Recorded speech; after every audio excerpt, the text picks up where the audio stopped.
एक बार फिर आपका स्वागत है। सितारों के सितारों में किन ग्रह योगों ने सुशील कुमार शिंदे जी को बनाया था देश का गृह मंत्री, इस पर चर्चा करेंगे। 4 सितंबर 1941 को सोलापुर ब्रिटिश भारत के मुंबई प्रांत में जन्मे सुशील कुमार शिंदे ने आर्ट्स में ऑनर्स की डिग्री ली, साथ ही उन्होंने लॉ की डिग्री भी ली। 1957 से 1965 तक उन्होंने सोलापुर कोर्ट में कार्य किया।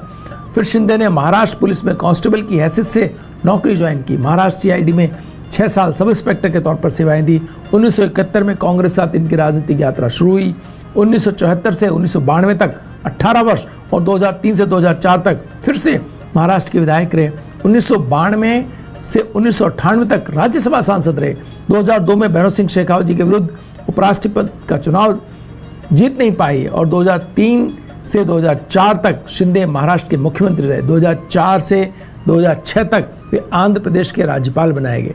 2006 से 2012 तक मनमोहन सिंह सरकार में ऊर्जा मंत्री रहे। 2012 से 2014 तक वे देश के गृह मंत्री रहे, साथ ही लोकसभा में लीडर भी रहे। आइए बात करते हैं इनकी उपलब्ध कुंडली के माध्यम से, जानने का प्रयास करते हैं कौन से ग्रह होते हैं जो आपको गृह मंत्रालय जैसे उच्च पद तक राजनीति के अंदर लेके जाते हैं।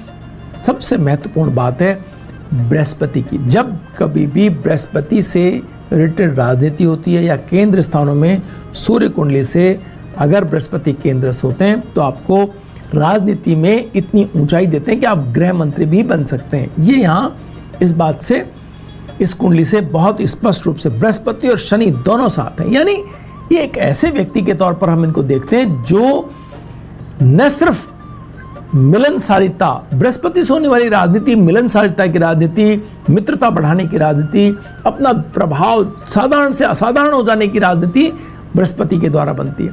बृहस्पति से जो लोग जुड़ाव रखते हैं वो अपने हर चीज में एक सौहार्द, एक स्नेह, एक जुड़ाव, एक सबके साथ लेके चलने का भाव उसके अंदर होता है। और जब शनि भी साथ हो जाए बृहस्पति के तो उन्हें दोनों तरीके आते हैं। आप कूटनीति वाली राजनीति भी आती है और मिलनसारिता वाली राजनीति भी आती है। तो ये दोनों का सही संयोग अगर देखना हो तो सुशील कुमार शिंदे जी की जिंदगी को आप देख सकते हैं। जब वो बात करते हैं तो दूसरे व्यक्ति के साथ बहुत स्नेह और प्रेम पूर्वक बात करते हैं, लेकिन अगर उन्हें पॉलिटिक्स करनी है तो फिर उन्हें वो भी बहुत अच्छी आती है। तो ये दोनों तरह से आप इस कुंडली के अंदर सामने देखते हैं। सूर्य स्वराशिष्ट और चंद्रमा से दृष्ट होने के कारण जो योग बनते हैं वो इस कुंडली में सामने, यानी कि आपके पास सकारात्मकता भी ऊंचे दर्जे की और चंद्रमा शनि के घर में होने के कारण अगेन कूटनीति भी उतने ही दर्जे की है। तो आप समझ सकते हैं कि किस तरह से आपके पास दोनों तरह की क्षमता मौजूद है। यहाँ पर बुध, राहु और शुक्र तीनों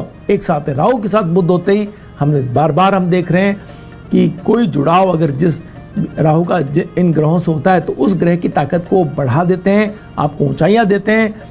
जो भी ज्योतिष के जिज्ञासु हैं या जो लोग अपनी कुंडलियां से राजनीति के क्षेत्र में आगे बढ़ना चाहते हैं वो समझ सकते हैं कि राहु राजनीति के अंदर, कला और राजनीति में आपको अतिरिक्त ताकत, अतिरिक्त उत्साह, बहुत ऊंचे दर्जे का कॉन्फिडेंस आपको देता है, जिससे आप आगे बढ़ करके और चीज़ें हासिल करने की क्षमता को बढ़ा देता है। इनकी ज़िंदगी में भी ऐसा बहुत अति साधारण चीज़ों से असाधारण, अति असाधारण तक हो जाने का ये कुंडली हमें एक तरह से मार्ग दिखाती है, एक तरह से हमें प्रोत्साहित करती है। और जो लोग कर्म की ताकत साथ भाग्य की ताकत को भी समझना चाहते हैं उनको सीखने का एक अवसर देती है। भाग्यम में आज इतना ही, कल फिर हाजिर होंगे नई जानकारी, नई कुंडली के साथ। तब तक के लिए नमस्कार।